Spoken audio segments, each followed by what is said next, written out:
Today we are reading Boys Don't Fry, written by Kimberly Lee, illustrated by Charlene Chua. After the video, stay tuned for reading questions and activity ideas and visit laurenmartinbooks.com for more free learning resources. Please like, share, and subscribe to Lauren Martin Books for more read-along stories. Now let's read Boys Don't Fry. Jin sniffed. He could smell the spices in the air, and he couldn't decide whether to sneeze or smile. He took another whiff. Ooh, was that lemongrass? And makrit lime leaves, too? Their bright, sharp scent made his taste buds tingle. His grandmother, Mamah, was cooking up a storm. Dinner was sure to be good. Jin's aunties flew in and out of the kitchen like bees. Buzz, buzz, buzz. Their buzzing never stopped as they picked out the best herbs for their queen. Jin's tummy rumbled as loudly as the kitchen. Mamah always said that the kitchen was the stomach of the house. And the heart. That was Mamah, of course. Both the heart and the stomach were working hard today on the eve of Lunar New Year. Jin's relatives would be coming over for their big family reunion dinner that night. He couldn't wait. Tua-ee, Jin's eldest auntie, turned excitedly to Jin's sisters. Mamah's cooking chicken pongtae for tonight. Do you want to help us make it? His sisters shook their heads no and shot off quickly, leaving a telltale trail of pineapple tart crumbs behind them. Jin wished Tua-ee had asked him to help too, but Babas never got asked. Only Nyonyas did. Jin never understood why. No one else had a better nose than he did, or could tell the difference between ginger and galangal as well as he could, and no one loved food more. Every clang and chop from the kitchen made him inch closer and closer to the action. Squaring his shoulders, Jin cleared his throat loudly. Ahem, I can help, he offered boldly. Aye, Jin. You just get bored, Tua-ee replied with a cheerful pinch of his cheek. Jin's second auntie nodded worriedly. You only get in the way. And we have so much to do already, tutted his third auntie as she whizzed past. You'll mess everything up. The kitchen is not a playground, Jin. Buzz, buzz, buzz, buzz, buzz, buzz. Jin's head started to hurt. Suddenly, Jin heard the loud thwump of Mamah's walking cane against the floor. I don't see anything wrong with Jin learning if he wants to. His aunties fell silent. Their queen had spoken. Mamah looked at Jin and beckoned him over. Let's see what you can do, she said, tucking him under her arm. As Mamah led him into the kitchen, Jin felt like he was entering another world. Nothing he had ever seen before was as red as Mamah's sambo belacan. Nothing smelled as lovely as her stews. The sizzle of her stuffed fried fish sounded like music.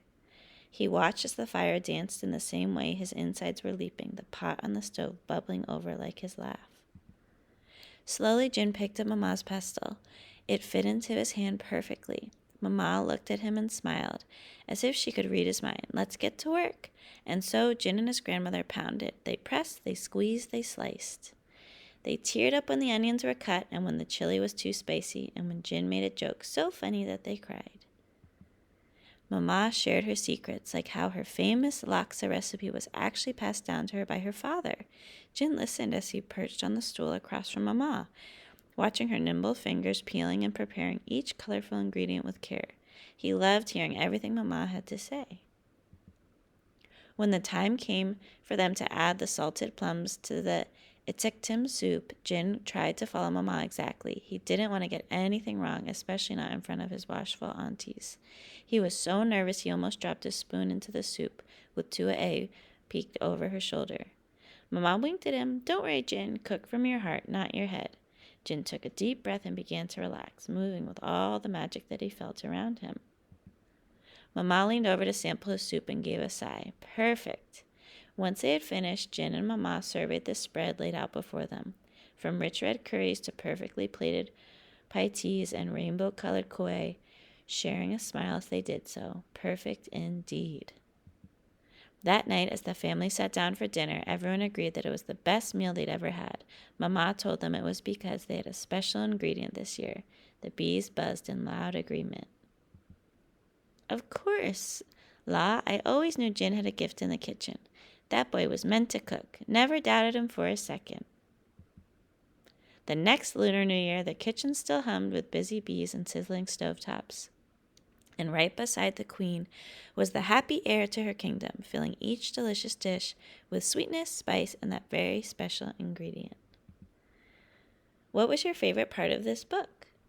What happened first, next, then, and last? What is the setting of the story? When and where does it happen? Who is in the story? Name the characters and describe them. What is the main conflict or problem?